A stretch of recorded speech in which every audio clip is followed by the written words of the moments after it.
Esses não são relatos sobre monstros distantes. São histórias reais de homens comuns, em cidades comuns, cometendo crimes enquanto o tempo passava. Hoje, você vai ouvir os serial killers mais perturbadores da história recente do Brasil. Sem ficção, sem exagero e sem conforto.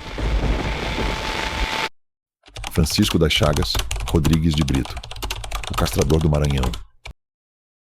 Botou desse menino? Fui capar dele. Tem mais? Com quem tu capou ele? Tá de pé,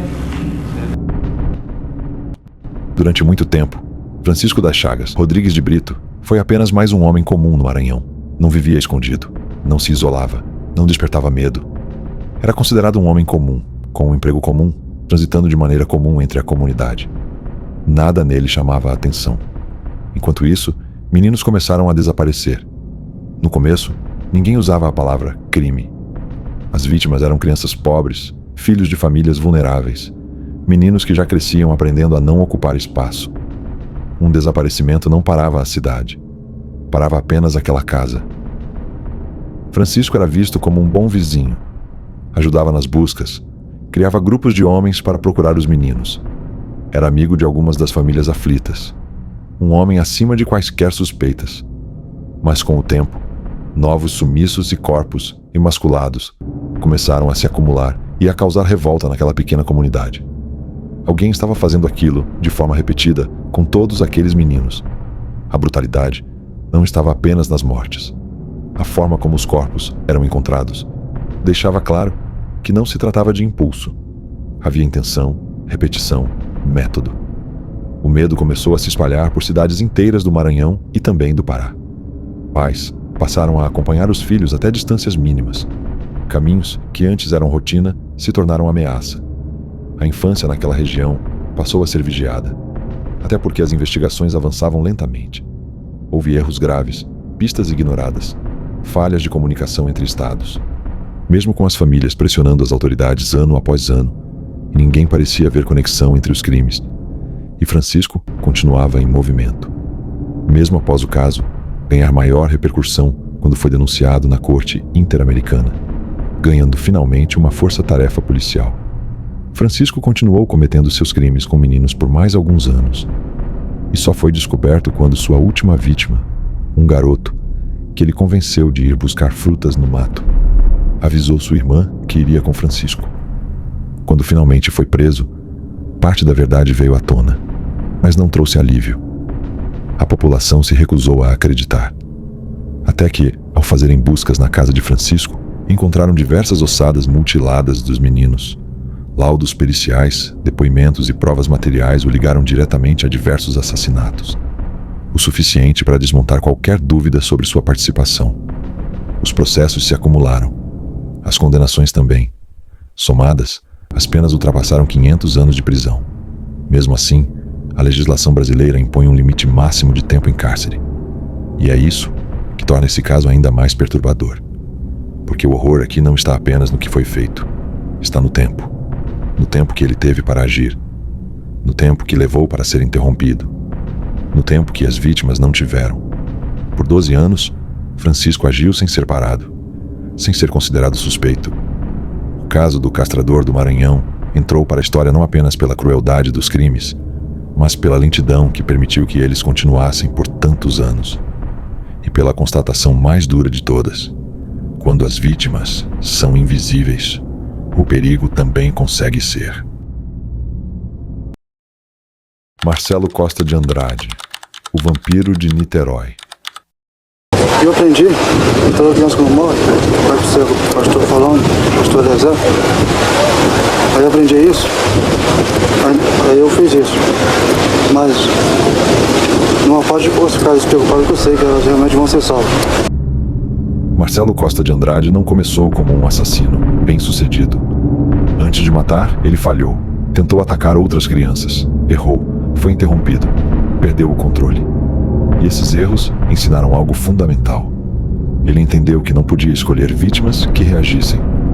Não podia escolher quem tivesse força, voz ou alguém esperando por elas. Precisava de crianças que não fossem procuradas. A primeira vítima fatal foi um menino em situação de rua, Não houve abordagem violenta. Não houve ameaça imediata. Marcelo ofereceu comida, conversou, fez promessas pequenas, do tipo que não soa perigoso para quem não tem nada. A confiança veio antes do medo. Depois desse primeiro assassinato, o comportamento deixou de ser improvisado. Virou padrão. Ganhar confiança, levar para um local isolado, matar. Mas, no caso de Marcelo, o crime não terminava com a morte. As mutilações seguiam um ritual, repetido, controlado. Nada ali era aleatório. Ele evitava adultos porque temia confronto. Não queria ser interrompido. Não queria disputa. Escolhia crianças porque ali o poder era absoluto. Porque ali não havia resistência física, nem resistência social. Esses meninos não tinham quem procurasse por eles imediatamente. Não havia boletim de ocorrência no mesmo dia. Não havia pressão da imprensa. Não havia mobilização rápida. Durante meses, os desaparecimentos se acumularam sem resposta. Entre o fim dos anos 1980 e o início dos anos 1990, ao menos 13 crianças foram assassinadas no Rio de Janeiro. Todas em condições de extrema vulnerabilidade. Quando Marcelo foi preso, não demonstrou pânico. Não tentou negar. Não tentou se esconder atrás do silêncio. Confessou os crimes com detalhes perturbadores. Durante os interrogatórios, afirmou sentir prazer ao beber o sangue das vítimas, não como metáfora, como prática. Os laudos psiquiátricos apontaram transtornos mentais graves. A justiça concluiu que ele não tinha capacidade de responder penalmente por seus atos. Marcelo foi considerado inimputável. Em vez de prisão comum, foi internado em hospitais de custódia por décadas. Passou anos sob medida de segurança, longe do sistema penitenciário tradicional. O caso do vampiro de Niterói não choca apenas pela brutalidade dos crimes. Ele choca pela constatação mais difícil de engolir. Essas crianças desapareceram porque ninguém estava olhando para elas. Francisco Costa Rocha, Chico Picadinho. É um ato normal, eu acho que ninguém faria isso normalmente, ninguém na vida deseja ou pensa em cometer um crime com essas características. E que uma pessoa que o faz não pode ser encarada como uma pessoa normal dentro da sociedade. O primeiro crime de Francisco Costa Rocha não começou com violência. Começou com algo muito mais comum, confiança. Chico conheceu a vítima em um bar, conversava bem, era educado, sabia ouvir. Nada nele parecia fora do lugar, nada sugeria perigo imediato. Ela aceitou ir até o apartamento dele. Houve escolha, houve confiança depositada. Dentro do apartamento, uma discussão banal virou o gatilho. O assassinato aconteceu de forma impulsiva, desorganizada, sem planejamento prévio. Mas o que veio depois mudou tudo. O esquartejamento não foi apenas uma tentativa de ocultar o corpo. Ele não foi eficiente, não foi rápido, foi prolongado. Ali, algo interno atravessou a linha entre fantasia e realidade. Foi preso, cumpriu pena, passou por avaliações psiquiátricas, foi considerado recuperado e libertado. Durante anos, viveu em liberdade, trabalhou, circulou, reaprendeu a rotina comum. Mas a violência não desapareceu. Ela apenas voltou para o lugar onde sempre esteve. A mente. 10 anos depois, em 1976, Chico matou novamente. Dessa vez, não houve improviso. Não houve explosão emocional. Houve escolha. A vítima foi levada ao apartamento. O assassinato foi cometido com mais controle. E o esquartejamento voltou, agora de forma mais metódica. O crime não foi descoberto por investigação imediata. Foi descoberto porque o isolamento absoluto falhou. Preso novamente, ele confessou. Não demonstrou arrependimento. Não tentou justificar. Os exames psiquiátricos apontaram transtornos graves de personalidade. A justiça o considerou inimputável. Chico foi internado em hospital de custódia, sob medida de segurança. Mesmo após cumprir o tempo máximo de pena previsto em lei, nunca foi liberado. Até hoje, permanece internado no estado de São Paulo. O caso de Chico Picadinho não é lembrado apenas pela violência dos crimes. Ele é lembrado por algo ainda mais desconfortável. O sistema acreditou que a violência tinha sido curada. E 10 anos depois, descobriu que ela apenas esperou. Francisco de Assis Pereira, o maníaco do parque. Tanto elas como eu fui vítima de um mal. E elas foram vítimas de um mal que estava sobre mim. Francisco de Assis Pereira tentou atacar uma mulher no Parque do Estado, em São Paulo. Perdeu o controle da situação. A vítima reagiu, conseguiu escapar. Francisco fugiu. Esse momento não o afastou do crime. Ele voltou para casa com uma conclusão perigosa. Entendeu que força não era suficiente, que atacar por impulso criava risco, que precisava de algo mais eficiente, precisava de domínio. A partir dali, o comportamento mudou. Francisco passou a frequentar o parque não para atacar, mas para observar. Caminhava pelos mesmos trajetos, sentava nos mesmos pontos, voltava nos mesmos horários. Observava mulheres por dias, quem aceitava conversa, quem confiava rápido, quem não demonstrava medo. A abordagem nunca era agressiva, nunca apressada. Ele se mostrava educado, calmo, atencioso. Não havia violência imediata, porque ela não fazia parte do plano inicial. O objetivo era criar confiança suficiente para que a vítima o acompanhasse voluntariamente. Quando percebia que o controle psicológico estava estabelecido, conduzia a mulher para áreas mais afastadas do parque, locais onde o som não se espalhava, onde ninguém escutaria pedidos de ajuda. Ali, o ritual se repetia. Primeiro, imobilizar. Depois, violentar. Por fim, estrangular. Antes do ataque final, Francisco fazia algo que aparece repetidamente nos relatos das sobreviventes. Testava a obediência. Fazia pedidos simples. Mandava sentar. Mandava ficar em silêncio. Se percebia resistência emocional, desistia. Se havia choro, súplica ou tentativa de confronto, ele recuava. Francisco não queria luta, não queria improviso, não queria risco. Queria submissão total. Entre 1997 e 1998, ao menos 7 mulheres foram assassinadas no Parque do Estado. Outras sobreviveram. E foi justamente uma dessas sobreviventes que mudou o rumo do caso. Ela conseguiu escapar, reconheceu padrões, descreveu frases, gestos, comportamentos que se repetiam. A polícia percebeu que não se tratava de ataques isolados. Era sempre o mesmo homem. Francisco foi identificado, preso e interrogado. Confessou os crimes. Durante o processo, ficou claro que ele acompanhava obsessivamente a repercussão dos assassinatos. Guardava recortes de jornal. Revivia cada crime por meio das notícias. Foi condenado a mais de 260 anos de prisão. Apesar disso, a legislação brasileira estabelece um limite máximo de cumprimento de pena. E essa possibilidade legal mantém o caso vivo até hoje. O medo em torno do maníaco do parque não vem apenas do que ele fez, vem do método. Porque ele mostrou que a violência pode esperar, pode observar, pode aprender com o erro e voltar melhor preparada. E se o Francisco fizesse isso com a sua filha? E se eu fosse o teu filho? Fortunato Boton Neto, o maníaco do Trianon. O juiz falou que eu dei 3 facadas no cara, eu falei que é mentira, e que eu provava que era mentira. Ele falou, como que o senhor prova? Eu falei, eu provo, doutor, que eu dei 4, não foi 3. Aí ele ficou me olhando, né? Eu expliquei pra ele. Você não vai ficar impressionada? Durante o dia, Fortunato Boton Neto era exatamente o tipo de homem que ninguém observa 2 vezes. Mas à noite, São Paulo mudava de ritmo. E Fortunato mudava junto. Entre 1986 e 1989, homens começaram a aparecer mortos na região central da cidade, especialmente nos arredores do Parque Trianon e da Avenida Paulista.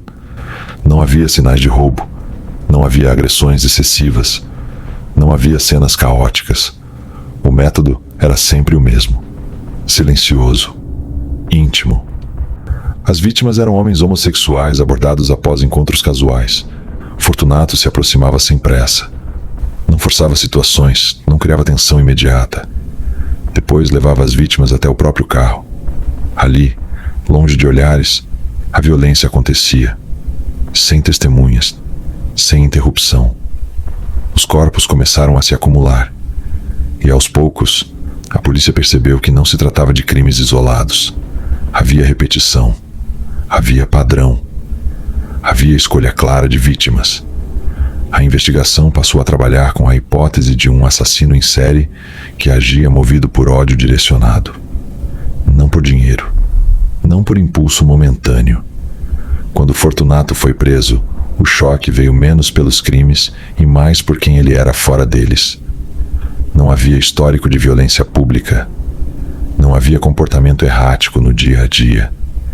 Durante os interrogatórios, ele confessou os assassinatos. Sem teatralidade, sem explosão emocional. Foi condenado e cumpriu pena em regime fechado. O caso do maníaco do Trianon escancarou uma realidade desconfortável. O preconceito não precisa ser explícito para matar. Às vezes, ele age em silêncio. Se você que isso eu acho normal, você não vai acreditar, né? Mas você não é obrigado a acreditar. Você já matou alguém? Mata que você vai ver se é normal ou não. Jorge Beltrão Negromonte, o canibal de Garanhuns. Era um sistema de purificação. Purificar para não deixar aquela carne apodrecer, aquela carne ficar imprópria para o consumo. Durante anos, Jorge Beltrão Negromonte passou despercebido. Morava em Garanhuns, no interior de Pernambuco. Jorge vivia à margem, mas não fora da sociedade. Era visto como alguém excêntrico, instável, mas inofensivo. Alguém que despertava estranhamento, não medo. E foi exatamente essa aparência que abriu caminho para o horror. As vítimas eram mulheres em situação de vulnerabilidade. Algumas em busca de trabalho, outras sem apoio familiar. Pessoas que precisavam confiar rápido para sobreviver. Jorge se aproximava, oferecendo abrigo. Promessas simples, comida, um lugar para ficar. Não havia sequestro, não havia violência imediata, havia convivência. Dentro da casa, o controle era psicológico, regras, discursos confusos. Uma dinâmica de poder que se instalava aos poucos. Quando a violência acontecia, já não havia saída. As vítimas eram assassinadas dentro da residência. Os corpos não eram descartados de forma comum. Parte deles era consumida, não como impulso momentâneo, mas como prática repetida. Os restos humanos eram utilizados inclusive na preparação de alimentos, comercializados em pequenas quantidades, misturados ao cotidiano da cidade sem que ninguém desconfiasse. Durante anos, Garanhuns conviveu com esse segredo sem saber. O caso só começou a ruir quando uma das mulheres conseguiu fugir. Ela procurou ajuda, relatou o que tinha acontecido. E pela primeira vez, a polícia entrou naquela casa com outro olhar. O que encontraram ali não deixou espaço para dúvida. Restos mortais, objetos pessoais das vítimas, indícios claros de homicídio e ocultação de cadáver. Jorge foi preso junto com 2 mulheres que viviam com ele. Todos participaram dos crimes em algum nível. As investigações confirmaram 3 assassinatos, 2 mulheres e uma criança. Os laudos psiquiátricos apontaram transtornos graves. A justiça reconheceu a responsabilidade penal. Houve condenação. O caso do canibal de Garanhuns não choca apenas pelo ato extremo. O horror não estava nas ruas, estava dentro de casa. E ninguém percebeu, até que fosse tarde demais.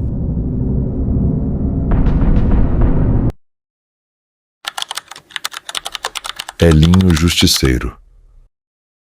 Eu me defino como pessoa normal, que como que eu fico, qualquer pessoa faz. Elinho virou lenda ainda vivo. Antes mesmo de qualquer julgamento, seu nome já circulava como história, como aviso, como ameaça. Segundo a polícia, cerca de 65 assassinatos passaram a ser atribuídos a ele ao longo da década de 1990. Segundo a justiça, apenas 2 desses crimes puderam ser comprovados com provas suficientes. Essa distância entre o que se dizia nas ruas e o que se sustentava nos tribunais É o que define esse caso. Elinho dizia matar criminosos, traficantes, assaltantes, pessoas que, segundo ele, mereciam. Esse discurso encontrou eco. Para parte da população, ele não era visto como assassino, era visto como vingador, como alguém que fazia o que o Estado não fazia. Mas fora da narrativa, havia uma realidade mais dura. A maioria das mortes atribuídas a Elinho nunca chegou a ser investigada de forma conclusiva. Não houve perícia suficiente. Não houve processos completos. Não houve condenações. O sistema só conseguiu agir quando surgiu um crime impossível de justificar: o assassinato de uma adolescente de 13 anos. Esse caso teve provas, teve investigação, teve processo. Foi esse crime que derrubou qualquer discurso de justiça.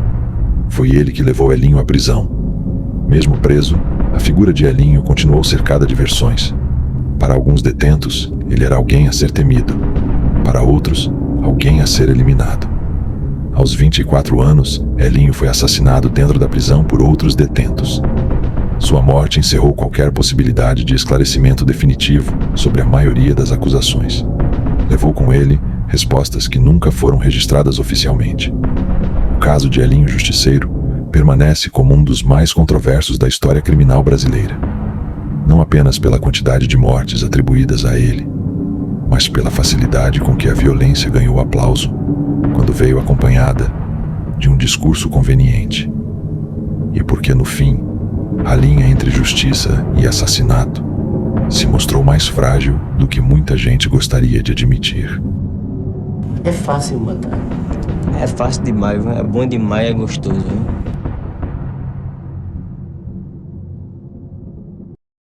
Pedro Rodrigues, filho, Pedrinho Matador. Eu tô fazendo um bem pra sociedade, eu acho. Tô matando meus inimigos e tô gente estrupando, gente matando crianças, matando pai de família por causa de um tênis. Essa pessoa merece viver? Fala pra mim. Merece. A violência nunca entrou na vida de Pedro Rodrigues filho. Ela já estava lá. Pedro cresceu em um ambiente onde a agressão não era a exceção. Era a rotina. Brigas constantes. Violência dentro de casa. Ainda criança, aprendeu cedo que força resolvia conflito. A primeira morte aconteceu quando ele tinha 11 anos. Não houve choque. Não houve ruptura. Houve continuidade. Aos 14 anos, Pedro matou um vice-prefeito. Disse que o culpava pela demissão do pai. Já naquele momento, a violência não era reação, era ferramenta. Pouco depois, o pai assassinou a própria esposa, a mãe de Pedro. Esse evento não encerrou nada. Ele inaugurou outra fase. Durante o velório da mãe, Pedro fez uma promessa. Não foi simbólica, não foi metafórica. Ele prometeu vingança e levou essa promessa a sério. Matar deixou de ser apenas resposta emocional, virou identidade. Pedro passou a escolher alvos específicos, criminosos, estupradores, desafetos. Atuou como matador de aluguel. Cometeu chacinas por vingança. Construiu uma reputação que misturava medo e admiração. Foi preso em 1973, aos 18 anos, mas a prisão não interrompeu a violência. Dentro do sistema penitenciário, Pedro continuou matando, com armas improvisadas, com ataques diretos, sem esconder o que fazia. Em determinado momento, descobriu que o pai estava preso na mesma penitenciária. Pedro não hesitou. Cumpriu a promessa, feita no caixão da mãe.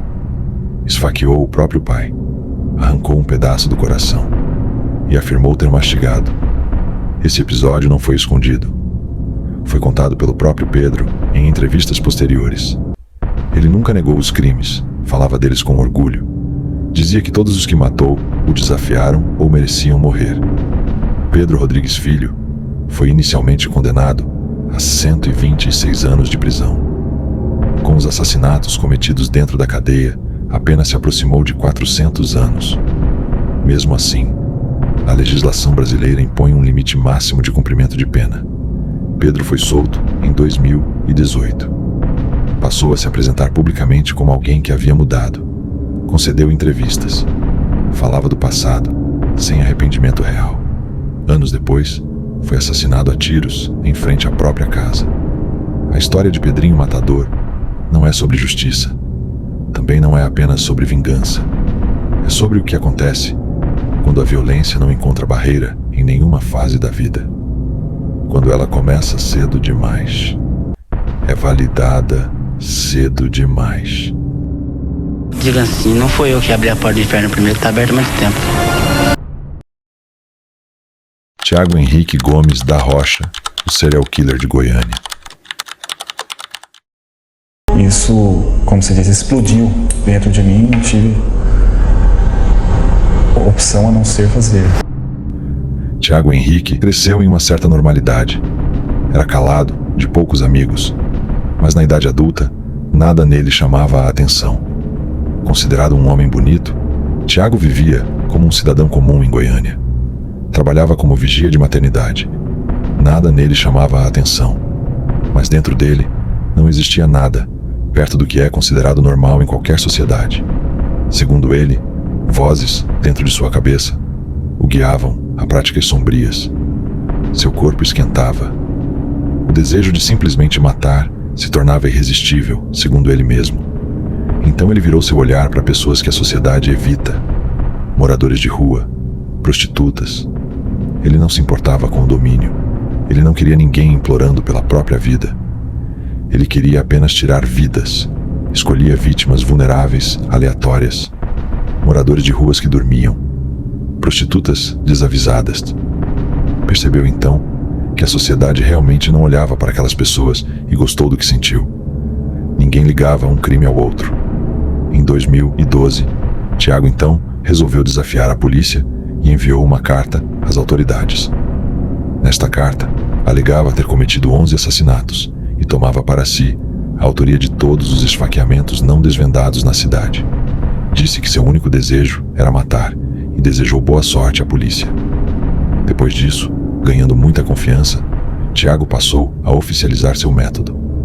Utilizava sua moto e uma arma de fogo, cometia assaltos, além dos assassinatos que começaram a deixar a cidade de Goiânia em pânico. Nunca tirava o capacete. Alterava a placa de sua moto. Tudo sempre igual, a não ser a aleatoriedade na escolha das vítimas. Estacionava, descia da moto, fazia o que queria em questão de segundos e voltava como se nada tivesse acontecido. Extremamente frio e confiante, não se preocupava com câmeras de segurança ou testemunhas. Seu desejo cruel era a voz mais alta na sua mente. Não parecia haver nada que o pudesse parar. A cidade estava em pânico. Mulheres não estavam seguras em nenhum lugar. Tiago saía pela cidade tranquilamente e, se sentisse seu desejo, simplesmente agia. Mulheres foram mortas voltando do trabalho, indo para a faculdade, simplesmente esperando o ônibus. Nenhum motivo, além da mente doentia de Tiago. Ali, a polícia já entendia o que estava acontecendo. Um assassino cruel atirava em mulheres aleatórias nas ruas de Goiânia, sem anúncio de assalto, sem chance de conversa. Tiago chegava, atirava e ia embora, sem se importar com nada. E graças a essa confiança exacerbada, a polícia começou a montar seu perfil. Tiago, com seus quase 2 metros de altura, tinha um jeito peculiar de subir e descer da moto. A moto tinha algumas alterações que a tornavam única. E certo dia, Tiago resolveu roubar uma placa de moto em um supermercado e foi filmado pelas câmeras sem capacete. Uma enorme operação foi criada em Goiânia e uma das blitz da polícia conseguiu identificá-lo. Tiago foi preso em outubro de 2014. Durante os interrogatórios, confessou 39 assassinatos, um número muito maior do que a polícia tinha conhecimento. 38 deles foram comprovados e Tiago foi condenado a mais de 600 anos de prisão. O caso do serial killer de Goiânia não assusta apenas pelo número de vítimas. Assusta porque alguém, com uma rotina comum, conseguiu agir por mais de 2 anos, sendo ao mesmo tempo o vigilante da maternidade e o terror de mulheres aleatórias nas ruas de Goiânia durante a noite. Um contraste que deixa uma pergunta difícil no ar. Quantas vezes o perigo passa por nós sem deixar nenhum sinal visível? Às vezes, ele só passa, atira e vai embora.